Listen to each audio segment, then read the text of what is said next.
La inquietante mujer gato de Leonora Carrington entra a subasta. Y Mozart nos sigue sorprendiendo 300 años después. Rafael García Villegas, amigos, amigas, quédense en Noticias 22. Mi querida Laura Barrera, bienvenidos a la hora cultural de la televisión. Hola, Laura Regis en la traducción de lenguas de seña mexicana y vamos a dar paso a la información que hemos preparado para ustedes. Así es, porque un bad hombre regresa a golpe de baqueta a nuestro país. A donde quiera que va Antonio Sánchez, la música le sigue. Y es que ha sido su acompañante desde antes de nacer, según cuenta. Siendo especialista en el ámbito del jazz y sus vastos conocimientos en el piano, le han dado la suficiente experiencia como para componer para cine y televisión.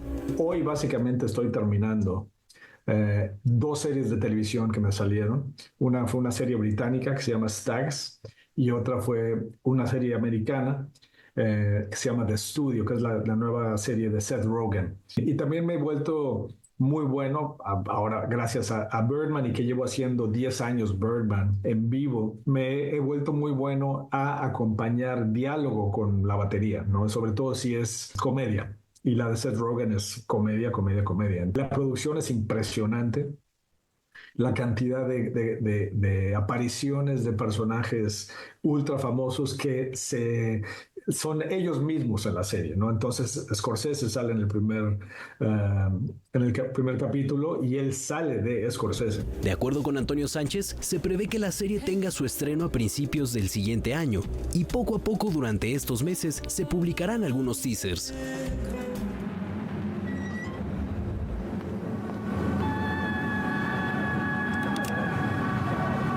En 2022, el mexicano presentó Shift, Bad Hombre Volumen 2, una experiencia sonora con múltiples voces donde incluso se escucha a su abuelo, el primer actor Ignacio López Tarso. La raíz de este proyecto fue que le pedí a algunos de mis compositores y cantautores favoritos que me proporcionaran una canción con sus propias voces. Pero yo quería tener sus canciones y que me dieran el permiso de reimaginar el material.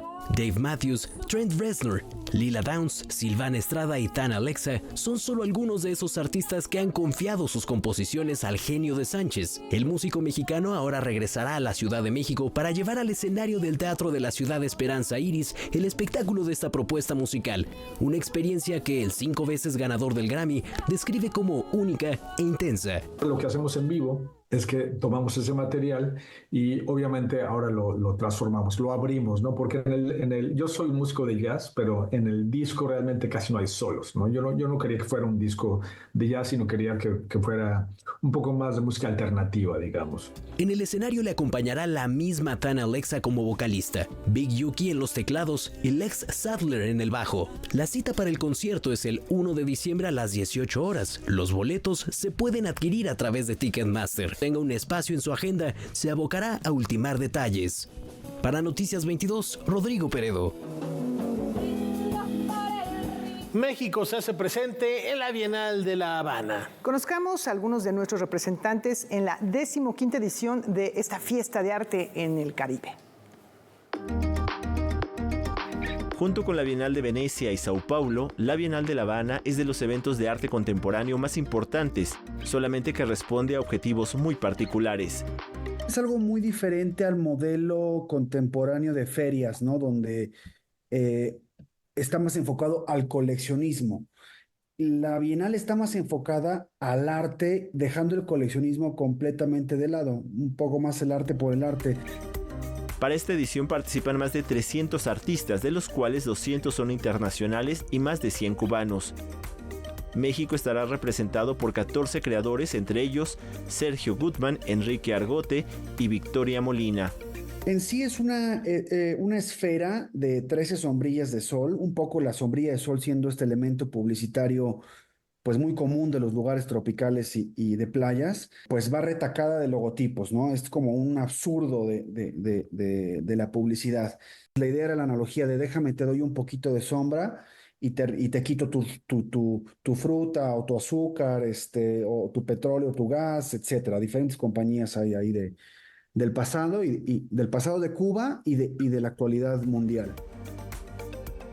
Me gusta mucho hablar sobre la feminidad, sobre la mujer, sobre recuperar nuestra presencia. Creo que a lo largo de la historia se nos ha confinado un poco a los márgenes, ¿no? Entonces, cuando las mujeres reclamamos los espacios y decimos al público, al espectador, aquí estamos, esto es lo que somos, pues también es poder tener el protagonismo que a veces se nos ha quitado.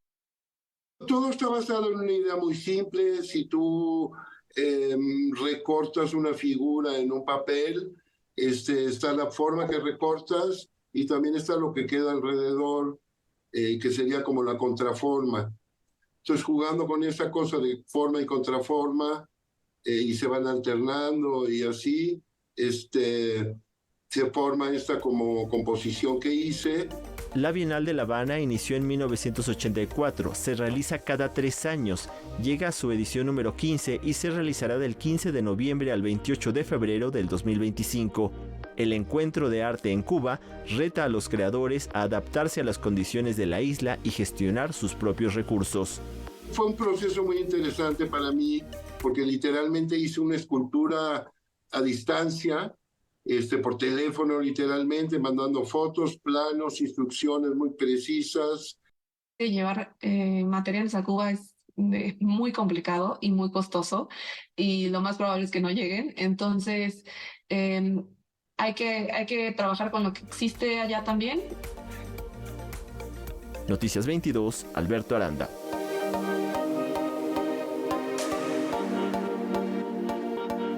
El Museo Nacional de San Carlos contrapuntea a un destacado político y a un reconocido muralista. Y todo esto con el fin de aproximarnos al gusto de una época.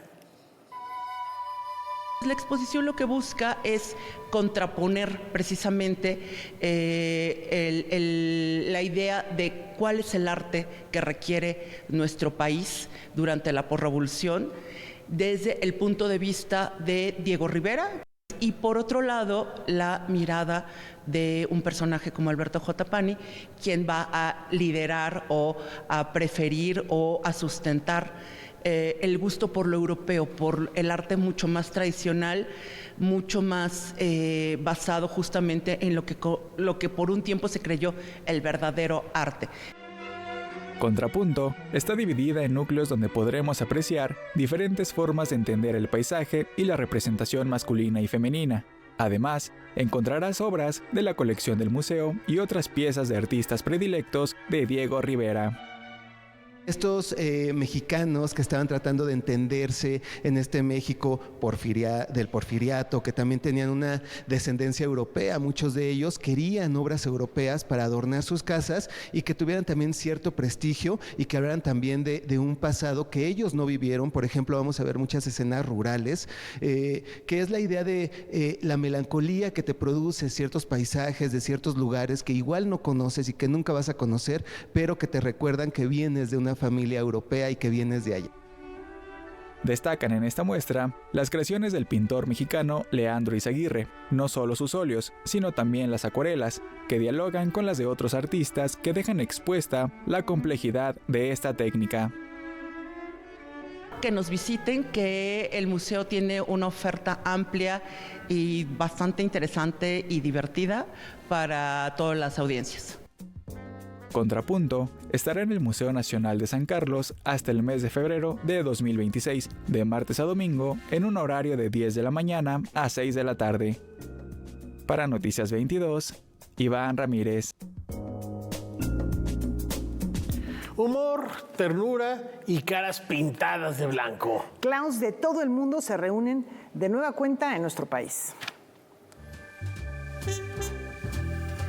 Del 15 al 24 de noviembre, vuelve al Centro Cultural Helénico el Encuentro Internacional de Clown, el festín escénico que nos recuerda que el humor es un atributo de la inteligencia y la risa, una poderosa herramienta para sanar el cuerpo, la mente y el espíritu. El Encuentro Internacional de Clown surgió hace 11 años con la única intención de hacer reír a la gente, de que nos la pasemos bien, de olvidarnos un poco del cotidiano y reírnos de la ridiculez del ser humano, que tenemos mucha tela de donde cortar. Los encuentros forman público para que la gente pueda compartir y ver que la payasería también es muy importante y que se cuentan muchas historias. Este año el encuentro contará con artistas internacionales provenientes de España, Colombia, Chile y Venezuela, así como talentos locales de Nayarit, Jalisco, Querétaro, Aguascalientes y Ciudad de México. El programa incluye 8 espectáculos para toda la familia, un showcase, una presentación editorial y 2 talleres gratuitos. Ojo con los talleres, son de entrada libre, pero es importante que nos manden una carta exponiendo los motivos por los que quieren participar. Las actividades comenzarán el viernes 15 a las 8 de la noche con la presentación del espectáculo El Mimo, una propuesta de Ramón Solano con la que celebra 40 años de trayectoria artística.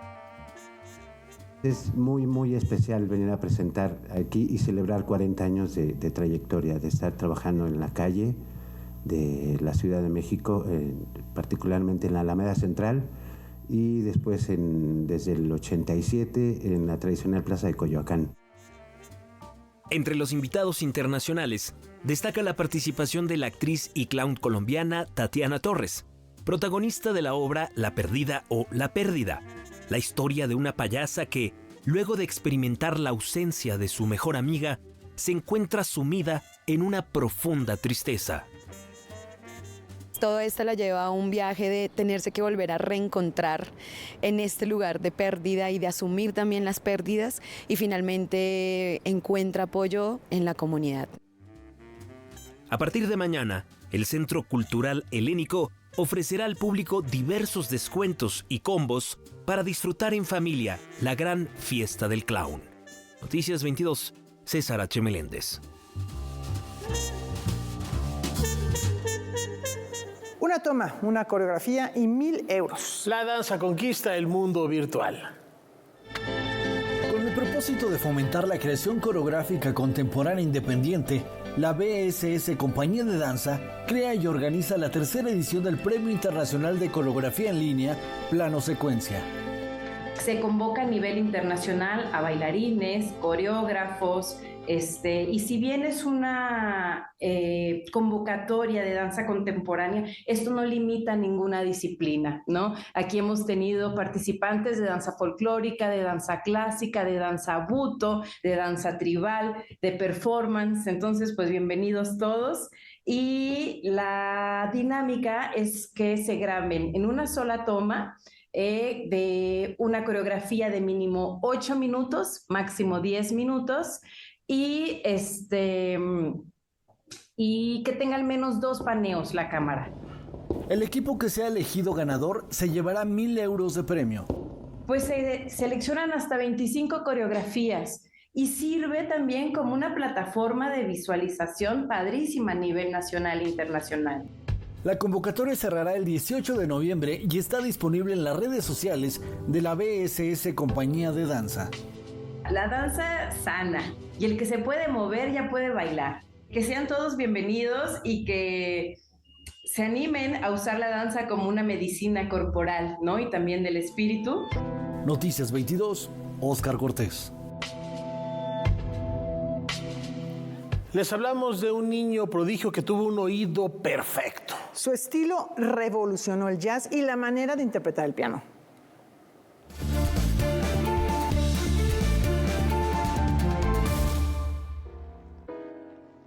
Considerado como uno de los mejores pianistas de la historia del jazz, Art Tatum nació el 13 de octubre de 1910 en Toledo, Estados Unidos. Desde pequeño fue aquejado por una ceguera casi total a causa de cataratas, por lo que aprendió a tocar de oído las melodías que escuchaba en la radio o la iglesia. A los 13 años entró al Instituto Columbus, donde cultivó el gusto por el violín y el piano, para después empezar a interpretar en clubes y darse a conocer. 2 años después es contratado por la radio local con un programa diario de 15 minutos, que debido a su éxito sería retransmitido por toda América en la NBC.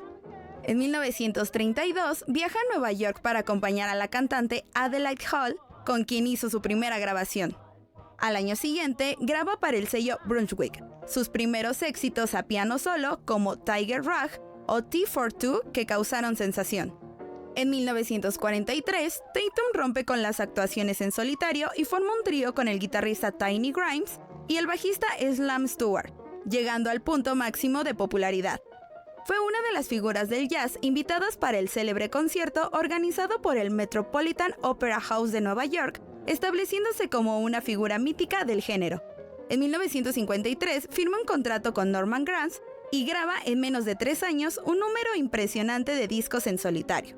Sus discos más emblemáticos fueron The Tatum Solo Masterpieces y The Tatum Group Masterpieces, compartiendo crédito con Ben Webster y Bill Douglas.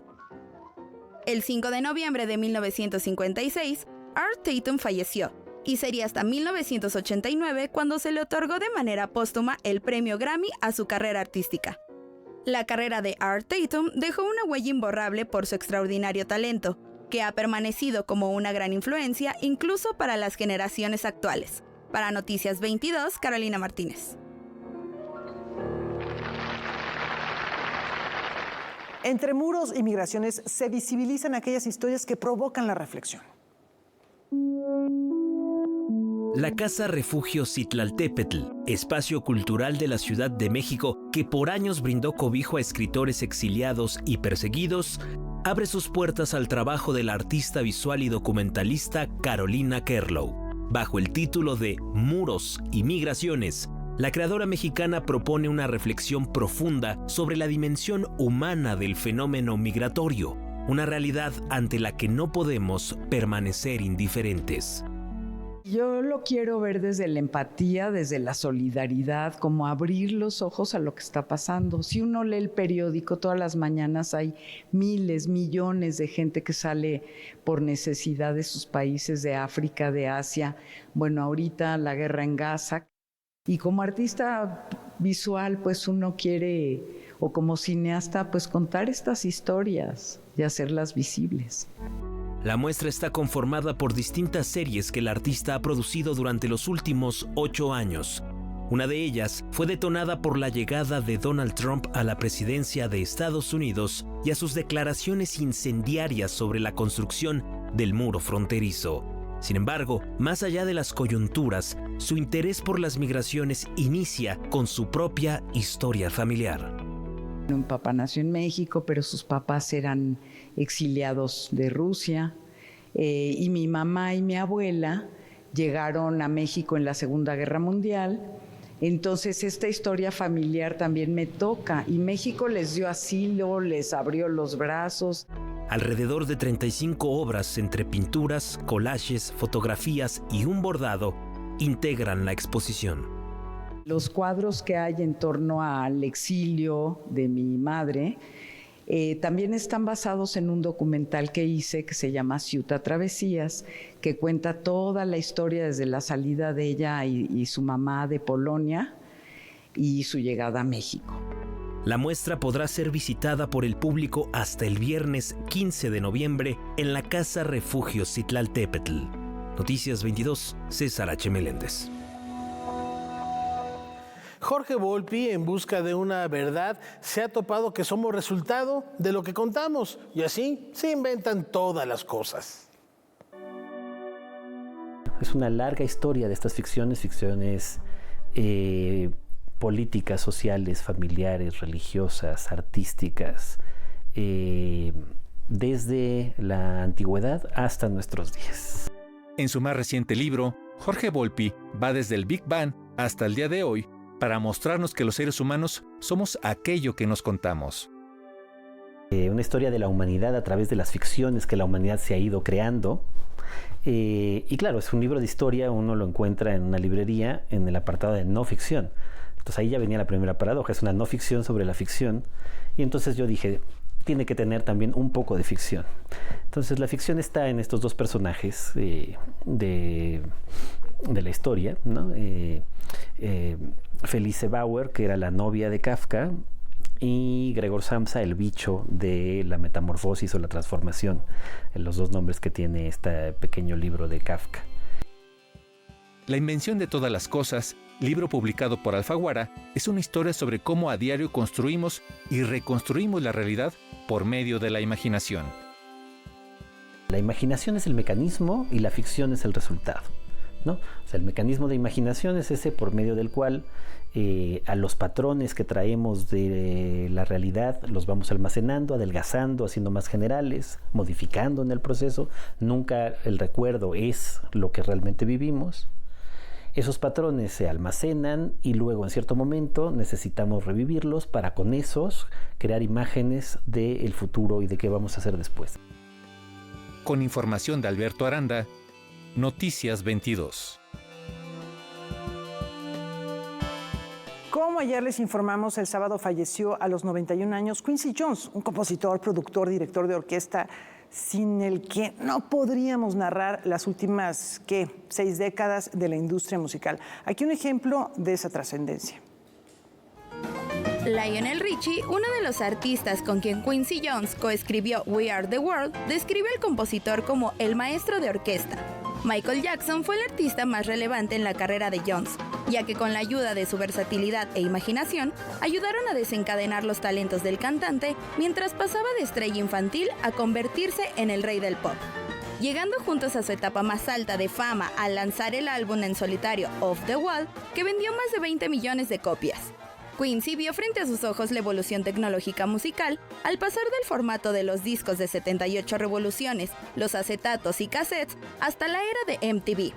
Por lo que con la creación de Thriller, además de conquistar las listas de popularidad, redefinieron el poder del video musical, plasmando la imagen de Jackson y colocando a MTV en el centro de la cultura pop. El éxito de esta producción fue tal que ganó el título de Álbum del Año y Grabación del Año por la canción Billie Jean, y sigue siendo el disco más vendido de todos los tiempos.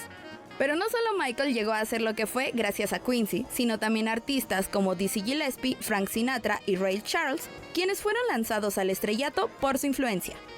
Quincy decía que el jazz lo acondicionó para no ser rígido de pensamiento, para tener siempre la mente abierta y ver el mundo de una manera totalmente flexible y democrática. Por lo que su genialidad y pasión transformaron la industria con un legado que seguirá inspirando generaciones en las melodías que quedan como un lenguaje universal que trasciende el tiempo. Para Noticias 22, Carolina Martínez. El otoño es la estación ideal para celebrar el arte del mundo. Desde octubre y hasta el 8 de diciembre se lleva a cabo el 12º Festival Artístico de Otoño, impulsado por la Sociedad de Autores y Compositores de México, el Patronato del Centro Cultural Roberto Cantoral y la Secretaría de Cultura Federal a través del Instituto Nacional de Bellas Artes y Literatura.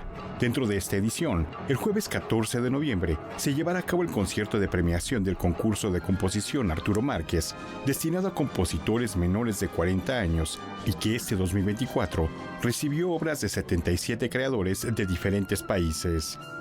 En lo que a mí me toca, pues está el concurso que lleva mi nombre, de lo cual me siento muy honrado, ¿sí? El concurso Arturo Márquez, que es un concurso que está enfocado, ¿sí? hacia los jóvenes compositores, ¿sí? que hagan esta fusión entre la música popular, la música tradicional y la música académica, ¿no? Esto pues ya es el 11º, ¿sí? Vamos un año detrás del festival. ¿Sí? El Festival Artístico de Otoño es un espacio para diversos géneros musicales y enfocado a la promoción de nuevas composiciones. La 12ª edición inició el 5 de octubre con el espectáculo musical José Alfredo Jiménez y su legado. Durante muchos años se volteó muchísimo hacia la música europea, centroeuropea, hacia la música contemporánea de Europa o de Estados Unidos o de otros lados, ¿no? ¿Sí? Y se olvidó muchísimo de que nosotros mexicanos, latinoamericanos, ¿sí? mexicanos, tenemos nuestra propia voz, ¿sí? nuestra propia voz en la música tradicional y en la música folclórica, ¿sí? Y esa se abraza perfectamente, ¿sí? con la música académica, como lo hemos visto en tantas otras épocas, ¿no? Además, se llevarán a cabo las jornadas IMBAL Sociedad de Autores y Compositores de México a partir del 27 de noviembre. Adicionalmente, se llevará a cabo la Lotería Musical, El Bolero, el viernes 29 de noviembre, espectáculo que celebra el reconocimiento de este género como patrimonio mundial. El bolero y la música ranchera son parte nuestra, ¿sí? Muchos de estos compositores, ¿sí? Son nuestros queridos héroes ya, ¿sí? Y forman parte ya de nuestra memoria, ¿sí? Y afortunadamente, ¿sí? Hay muchos jóvenes compositores, tanto de música popular como de música de concierto, que están abarcando, digamos, la composición, retomando, los ritmos, las armonías, las melodías de estos grandes compositores. El 12º Festival Artístico de Otoño se lleva a cabo en el Centro Cultural Roberto Cantoral, en las salas Silvestres Revueltas de los Estudios Churubusco y la sala Manuel M. Ponce del Palacio de Bellas Artes. El programa completo aparecerá en sus redes sociales. Noticias 22, Víctor Gaspar. La gira The Rising Sun recorre actualmente la Unión Americana hasta el 23 de noviembre. La joven cantante detrás de la misma busca expandirla por el mundo y México no es la excepción. La cantante estadounidense Orion Sun recientemente presentó su disco homónimo, donde traduce en acordes algunos momentos difíciles que ha pasado en su vida y cómo la música la ha ayudado a seguir adelante. My new album, Orion, it came out September 20th. It's not only my baby, but it's the beginning of so much more. You know, it talks about love, talks about, well, love in all its forms, right? Because heartbreak is love too. But yeah, it's one of them for sure. So I'm excited that it's finally out in the world and that people can not only listen to it, but use it as a tool. Like, I really do hope you see yourself in one of those tracks on the album. Aprendiendo de forma independiente a producir y escribir, su trabajo recuerda al de figuras clásicas y contemporáneas como Billie Holiday, Stevie Wonder, Lauryn Hill y otros que se encuentran en el núcleo de su arte, y en este material en particular tiene un tema favorito. Honestly, and I never really do, but I do for this one. It's the last track. It's called Ganny. It's for my grandma. She's still alive, which I think makes it even more special. And so it's called Ganny, but it represents my mom, my great-grandma, my great-great-grandma. It's very, feels ancestral and just like warm. And I think it's important to have tracks like that on an album. Su nuevo álbum ya se encuentra disponible en todas las plataformas digitales de música. Para Noticias 22, Iván Ramírez. Y antes de la pausa te queremos recordar que Original es un movimiento impulsado por la Secretaría de Cultura que promueve el respeto para las personas creadoras del arte tradicional mexicano. Este 2024 asiste a la 4ª edición de Original, el encuentro de arte textil mexicano en el que participarán más de 1,000 personas artesanas de todo el país. Pasarelas, encuentros, talleres, foros y ciclos de cine. La 4ª edición de Original, el encuentro de arte textil mexicano, se realizará del 14 al 17 de noviembre en el Complejo Cultural Los Pinos. La entrada es libre, así que te invitamos a conocer la programación en original.cultura.gov.mx. Imperdible de verdad este encuentro tradicional donde se celebra y se vive el color y las artesanías. La riqueza de variadísima artesanos de y artesanas. Así Volvemos enseguida.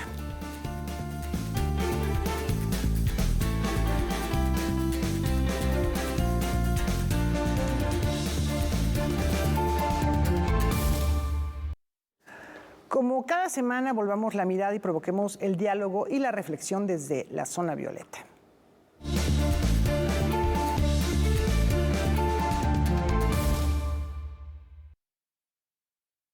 Y hoy tiene lugar la elección más importante e influyente del mundo, donde por primera vez una mujer podría convertirse en presidenta de Estados Unidos. Sería una mujer con ascendencia negra el artífice de la política global, pero vamos a aprovechar este día para revisar cómo estamos las mujeres en la vida pública global. A nivel mundial, solo un pequeño grupo de países está dirigido por mujeres. Actualmente alrededor de 28 mujeres son jefas de Estado de gobierno en sus respectivos países. Esto representa menos del 15% del total. La historia de las mujeres en la política comenzó a tomar fuerza en el siglo XX, cuando las primeras naciones comenzaron a otorgarles el derecho a voto. Fue en 1893 cuando Nueva Zelanda se convirtió en el primer país en otorgar a las mujeres el derecho a votar en las elecciones nacionales. Un hito histórico que impulsó el avance de los derechos de las mujeres en todo el mundo. Con el tiempo fueron más los países que se unieron al movimiento y en 1960 en Sri Lanka llegó la primera mujer en la historia para ser electa como jefa de Estado en un país, marcando, por supuesto, un precedente global. Las mujeres en México pueden votar y ser votadas desde 1953 y este año nuestro país por primera vez tiene una mujer presidenta electa tras más de 200 años de que el cargo fuera ocupado por hombres. Sin embargo, la ONU estima que faltan 130 años para lograr la igualdad de género en la escena política a nivel mundial. La participación de las mujeres en la política es crucial, no solo para alcanzar la igualdad de género, sino para construir democracias más inclusivas y justas. El futuro depende de que más mujeres lleguen a cargos de poder y de que se mantenga la lucha por una verdadera paridad en la toma de decisiones a nivel mundial. Gracias, Kimberly. En unos momentos más, hacia el cierre del programa, les diremos cómo va el colegio electoral en Estados Unidos a propósito de esta importante decisión que se toma, que no solo afecta a la Unión Americana, sino al planeta entero. Y cambiamos de tema porque han pasado más de 300 años y este genio sigue sorprendiendo al mundo. Pequeña música nocturna es el título de la pieza inédita de Mozart y que fue presentada recientemente. Los especialistas de la Fundación Mozarteum consideran que fue escrita cuando el músico tenía entre 10 y 13 años de edad. La verdad es bastante impresionante que ya haya tenido su lenguaje musical desarrollado hasta ese grado, a esa edad. Es decir, sus primeras composiciones empiezan a aparecer a los 5 años y te digo, a los 8 años ya tenía una sinfonía, ya tenía un concepto de forma, ya tenía un concepto de armonía, de melodía, es decir, y aquí ya se siente como una obra realmente bastante completa. Sí, no es el Mozart maduro, pero es una obra compleja, digamos, de varios movimientos, contrastantes, es decir, al nivel de las obras de los grandes músicos que ya eran maduros en aquella época.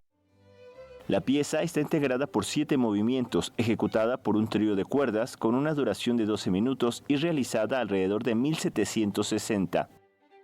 La pieza empieza con una marcha, lo cual es un poco inusual en este tipo de suites, es decir, está como tratando de llamar la atención y es una cosa como solemne, como volteen a ver, esto es importante, ¿no? Y después viene, pues empieza a alternarse como toda suite galante, un movimiento rápido que tiene como más energía, más vivacidad y después danzas estilizadas. Entonces tenemos un minuet, tenemos una polonesa, tenemos un movimiento lento porque hay que poner un movimiento lento, después tenemos otro minuet y termina con un final que otra vez tiene este carácter energético y vivaz. Para el lanzamiento de esta pieza se realizaron 3 grabaciones digitales, una de ellas por una orquesta. Destaco que está bastante bien escrita, sorprendentemente, porque pues sí, si la analizas, se la pasa jugando entre las dos voces. Esto es más evidente en la versión de cámara que en la versión orquestal, pero el violín primero y el violín segundo juegan, se intercambian, se van pasando la melodía y se trata, siento que es posible, decíamos, que le haya compuesto esta pieza a su hermana y que es un juego entre ellos dos. Entonces eso es lo que me gustaría destacar porque realmente tiene este carácter juguetón y tiene este carácter de diálogo en muchos de los movimientos. Noticias 22, Alberto Aranda. Bueno, mucho se rumora de esas composiciones a la limón con Anne, la hermana de Wolfgang Amadeus Mozart, pero para los amantes de la música clásica, tomen nota, a partir de este sábado, todos los sábados hasta el 7 de diciembre, en la Cineteca Nacional se inaugura un ciclo que se llama El cine y la música clásica, conciertos todos los días, Mozart, Haydn, Beethoven, Bach, lo que ustedes me digan, música académica, clásica, barroca. a las 7:30 de la noche, completamente gratis, en el foro al aire libre, la Cineteca Nacional nos espera para celebrar también la música de concierto. Laura, ¿cómo ves? Es una gran propuesta, además en este espacio, bueno, pues yo creo que si tienen el tiempo, si tienen la oportunidad, no hay que perdérselo. Y bueno, otros asuntos. Aquí que vamos a ver, además de apreciar la migración como metamorfosis, podemos compartir nuestra opinión al respecto. Vamos a ver. El Museo de Arte Estructurado Experimentalmente presenta la exposición ESMO Experience 58 Chicana, en la que participan más de 60 artistas chicanas y Olivia Barrio Nuevo muestra su obra La Monarca. El proyecto es una instalación itinerante que acumula retratos de personas que participan en la instalación y donde llevamos alrededor ya de 500 retratos. El proyecto se ha presentado en la Ciudad de México, en Arizona, se ha presentado 2 veces en Los Ángeles y bueno, esperamos llevarla alrededor del mundo porque por el mensaje que lleva de lo que es la unidad y vivir los mundos paralelos de lo que significa la metáfora de la monarca y los seres humanos. Es una experiencia interactiva. La artista invita a que el espectador se vuelva parte de la obra. Los participantes tienen la oportunidad de contar su opinión sobre la migración con el objetivo de crear un blog de memorias. Es muy impactante cómo la gente se ponía a llorar en la instalación, de realmente concientizar a una sociedad y yo pienso que no es una pregunta que no nos hacemos todos los días, es una pregunta que nos da el poder del arte, ¿no? De poder volar con nuestra imaginación y de poder llegar a esas preguntas de lo que es un ethos de una sociedad perfecta. Para Olivia, la migración es como una metamorfosis. El cambio es una reinvención que te da la oportunidad de aprender otro idioma, conocer otra cultura y diferentes costumbres. Ella misma nos comparte un poema que escribió y hace referencia a su obra. Tenemos la capacidad de renacer, de reinventarnos, a pesar de pasar filmes y eventos traumáticos. Somos almas heroicas, somos la metáfora de nuestra existencia. La muestra estará hasta el 14 de diciembre en la Galería del Camino College en Los Ángeles, California, de 16 a 21 horas. Para Noticias 22, Iván Ramírez. Hay secretos de familia que por guardarse llegan a repetirse inclusive generación tras generación. ¿Y qué? ¿Alguna novedad? El señor Bush es cabeza de familia. Aparentemente es como cualquier esposo y padre, pero al interior de su casa la violencia hacia su esposa e hijas es constante. Una historia acerca de una familia que sufre violencia doméstica. Y bueno, la violencia doméstica se expresa de muy distintas formas, ¿no? Hay muchos tipos de violencia, entonces existe desde la burla, ¿no? Las agresiones físicas, agresiones sexuales y todo tipo de agresiones que pueden suceder cuando las mujeres y los niños no tienen, no son respetados sus derechos. Tatuaje, escrita por la alemana Dea Lauer, traducida por David Holguín y dirigida por Paola Dávalos, aborda un problema que es más frecuente de lo que se piensa, un secreto de familia que se guarda y se repite generación tras generación. Habla mucho del círculo de la violencia, ¿no? Y de cómo si los modelos que tenemos cuando crecemos en casa son modelos en donde el padre tiene el poder y la madre sigue las reglas, ¿no? Y de ahí hasta que el padre puede golpear a los hijos, puede golpear a su esposa sin ninguna repercusión, lo integramos a nuestro inconsciente, ¿no? A nuestra forma de relacionarnos. Lo que se intenta con este montaje es romper el silencio y dejar de normalizar la violencia al interior de las familias. La invisibilización que hay ante estas problemáticas, porque precisamente pasan dentro de casa, ¿no? Es un espacio privado. Entonces tenemos una frase que es: si lo doméstico es privado, no hay a quien pedir auxilio. Entonces, pues sí, honestamente sí creemos que ponerlo en escena exponernos esta hora y media, ¿no? a esa crueldad, como esa invitación, ¿no? a una casa así, ¿no? Una casa donde estas niñas y donde esta mujer viven así cada día de su vida. Y creo que puede ser una reflexión a muchos niveles, ¿no? Porque la violencia sexual a veces se puede ver como muy lejana, ¿no? Eso tal vez esperemos que la mayoría de la gente que viene al público no se identifique con esa situación. Tatuaje se presenta hasta el 17 de noviembre en el Teatro El Galeón del Centro Cultural del Bosque y es para mayores de 15 años de edad. Noticias 22, Alberto Aranda. En la comprensión de las culturas ajenas. Tenemos libros. Vamos a ver lo que llegó al buzón de Noticias 22 esta semana. Iniciamos con Había otra vez el lado oscuro de los cuentos infantiles de Carlos Trillo y Alberto Brecha. Hansel y Gretel, La Cenicienta, La Bella Durmiente, Caperucita Roja y Blancanieves, releídos en versiones originarias e ilustradas que resultan terribles y cautivadoras al mismo tiempo. Publica el Fondo de Cultura Económica. Lord Jim, de Joseph Conrad. Ante el peligro, un marinero abandona la embarcación que dirige, dejando a la deriva a los pasajeros. Este hecho marcará el resto de su historia, que gira en torno a la culpa, el deber y la redención.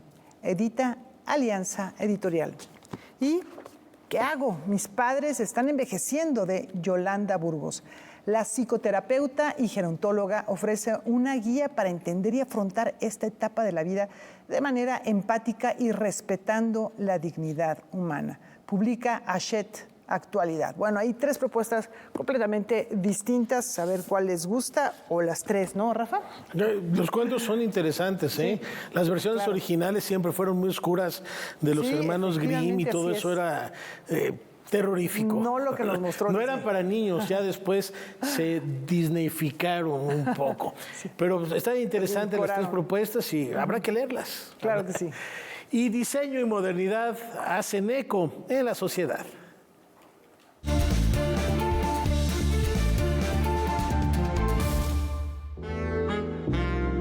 La Grand Dame o la Mujer Gato, escultura de Leonora Carrington, será la estrella de la subasta de arte moderno en Sotheby's, en Nueva York, este 18 de noviembre.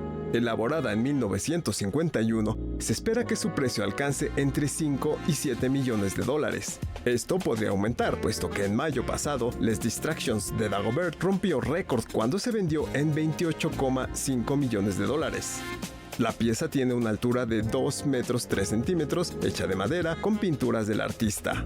Carrington nació en Gran Bretaña, pero se estableció en la Ciudad de México en 1942 hasta su muerte en 2011. Trabajó estrechamente con José Horna, esposo de su amiga Katy Horna, para realizar esta escultura. El portal Hyperallergic señala que la cabeza de gato, la figura estrecha y los apéndices alargados hacen referencia a la diosa gata del antiguo Egipto, Bastet.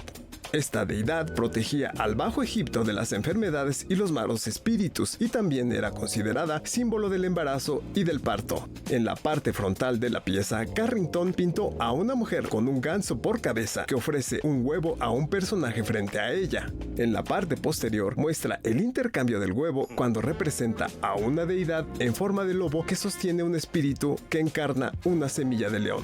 Noticias 22. Bueno, como pueden apreciar, también está vinculado esto con el diseño, con las ideas, con el surrealismo de Leonora Carrington, fascinante. Además, llama la atención las proporciones que tiene esta escultura y el culto a Bastet, la diosa egipcia, la diosa de la feminidad, que era un gato. Y bueno, ahí está siempre Leonora Carrington jugando también con este bestiario fascinante. Con el bestiario que reinventa y además que tiene que ver con alegorías a los sueños, a la imaginación. Y ahora podría quedar esto en una colección privada. Es muy, muy interesante lo que está sucediendo en Nueva York. Estamos pendientes. Y como Carrington sigue rompiendo récord también, ojalá acabe en un museo público para que todos podamos contemplarla. Efectivamente, una gran artista británica, mexicana, también adoptada por nuestro país. Y bueno, ahora justo vamos a platicar de esto que tiene que ver con el diseño y la modernidad y que hace eco en la sociedad. El Museo experimental El Eco presentó un par de proyectos que buscan acercar al público a propuestas creativas sin igual. Por un lado, inaugura el programa Foro Eco de Diseño, una plataforma donde van a suceder talleres, pláticas, conversaciones y encuentros encaminados al diseño como fenómeno expositivo. Lo que nosotros queremos es hacer un espacio de reflexión y análisis en torno al fenómeno del diseño en nuestra escena nacional. ¿Qué pasa con el diseño? Bueno, por lo general siempre se exponen al objeto de diseño como objeto único, ¿no? Digamos que como su condición coleccionable y de revisión estética es lo que ha constituido muchos de los proyectos que actualmente están sucediendo en torno al diseño. Pero a nosotros nos interesó más bien su condición de uso, ¿no? A partir de casos de estudio, en el museo estamos haciendo una revisión, digamos, de la cuestión funcional que ha llevado al diseño a generar aportaciones en el ámbito de la educación y la pedagogía. La incidencia del diseño en los procesos pedagógicos dentro del país, a partir de los años 50 a la fecha, es el eje temático de las charlas y actividades del Foro Eco de Diseño. A este proyecto se suma Monolítico Suspendido de Abraham González, quien con un grupo de alumnos recorre la Ciudad de México y recupera imágenes para plasmar un paisaje que muestra las tensiones que existen entre la modernidad y la vulnerabilidad de la capital, y que exhibe las capas del tejido social. El proyecto de Abraham González Pacheco es un proyecto que deviene de un taller que Abraham trabajó en una semana con estudiantes de diseño y arquitectura y que narra un poco la tensión entre el fracaso de la promesa de la modernidad en la ciudad y las periferias. Se trata de un dibujo generado a partir de manchas de grafitos con los que se tallan directamente en el muro los rostros de cada personaje. Ambas propuestas artísticas permanecerán expuestas hasta el 8 de diciembre. Noticias 22, Karen Rivera. Bajo la premisa y la conciencia de que todo en este mundo se mueve, vamos a tomar conciencia de nuestras migraciones. El arte tiene su contribución para cambiar pensamientos, como la poesía, la música y la charla, las conversaciones. Así que el arte es un camino de un punto para empezar un diálogo, una conversación y llegarmos a un lugar. La obra de Paulo Nazaret se nutre de diversos elementos que encuentra en su camino. Los objetos nos hablan de un contexto en donde la migración, el racismo y la exclusión son de todos los días. Un conjunto de su obra se ha reunido bajo el título Lucía, haciendo referencia al fósil más antiguo de América y que nos recuerda que todos somos migrantes. El tema de la migración, del movimiento, del desplazamiento de cosas y gente es un tema fuerte, es como el tema de la vida, ¿no? Todo que está en este mundo se movimenta. Entonces, es más que todo, el tema es el movimiento de la vida. Paulo nos invita a detenernos en cada pieza y pensar qué hay detrás, como una simple maleta con yuca y cal, ambos productos que se usan para la comida, pero también para quitarle el mal olor a los muertos. Entonces, un movimiento que habla de toda esa relación de discriminación y de criminalización, ¿no? Es como uno que sale de Sudamérica hacia Europa, hacia Asia, hacia África. Cuando llega ahí es directamente parado por la policía como si fuera un criminal, porque viene de Sudamérica. Lo igual se pasa acá, ¿qué viene a hacer acá? ¿Por qué viene ahí? ¿Qué lleva en su maleta?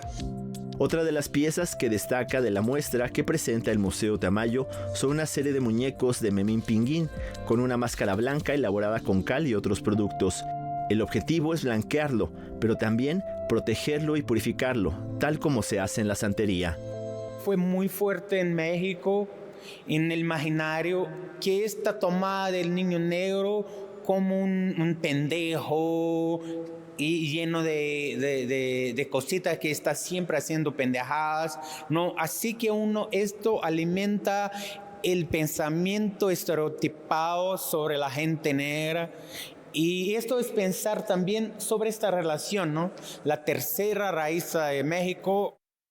Así que cuando agarro el meme pingüín y lo pongo la mascarilla, es una manera de protección y de quitar esto que se carga desde mucho y aún hoy viene, cuando uno lo mira, viene la risa y mira el tipo, el negrito. Noticias 22, Alberto Aranda. Antes de despedirnos, recordamos que hoy es un día histórico, unas elecciones muy cerradas se viven en la Unión Americana. Ahorita vamos a poner un mapa hasta dónde van los cierres y el conteo ahorita según AP. Recordemos que en Estados Unidos hay 4 usos horarios. Esto quiere decir que dentro de 2 horas estarán cerrando ya lo que es Alaska y Hawái. Pero ahí podemos ver, por ejemplo, cómo se está dando esta tendencia en los estados que ya están contabilizados por el Colegio Electoral. 188 para Trump, 99 para Harris. La meta son 270, todavía no está dicho nada. Hay estados que son fundamentales, los estados clave como Georgia, Pensilvania, en la zona este, California y Nevada, en el oeste que estamos viendo en estos momentos. Los estimados cambian y por esto también hay un ajuste de programación en Canal 22. Efectivamente, vamos a tener la oportunidad de ver esta información en vivo. Por cierto, les recomendamos esta página de AP que tiene los votos electorales en vivo, cómo se van transformando estas elecciones. Para la medianoche más o menos ya se habrán cerrado todas las casillas de acuerdo con los usos horarios que mencionaba Rafael. Así que punto de referencia tendrá una duración de 2 horas y posteriormente Gaby Tlaseca en debate también tendrá un programa dedicado a este importante comicio en la Unión Americana que decide, pues el futuro de los estadounidenses, pero también impacta todo el planeta, así que estaremos muy al pendiente. Como dicen los clásicos, la moneda está en el aire. Sí. Y para despedirnos, no están ustedes para saberlo, yo para contarlo, perdí el volado, perdí la quiniela de la salida. No me digas. Entonces hoy vamos a despedir Tenemos con algo... rock, seguro. Algo un poco más fuerte, algo distinto a lo que estamos acostumbrados. Nos despedimos celebrando los 50 años de Angela Natalie Gossow, cantante alemana de death metal, quien se consagrara como vocalista de Arch Enemy de 2000 a 2014. Van a escuchar una voz muy interesante, un estilo gutural, una voz oscura, muy poderosa, y así nos despedimos esta noche. Disfrútenlo, muy buenas noches.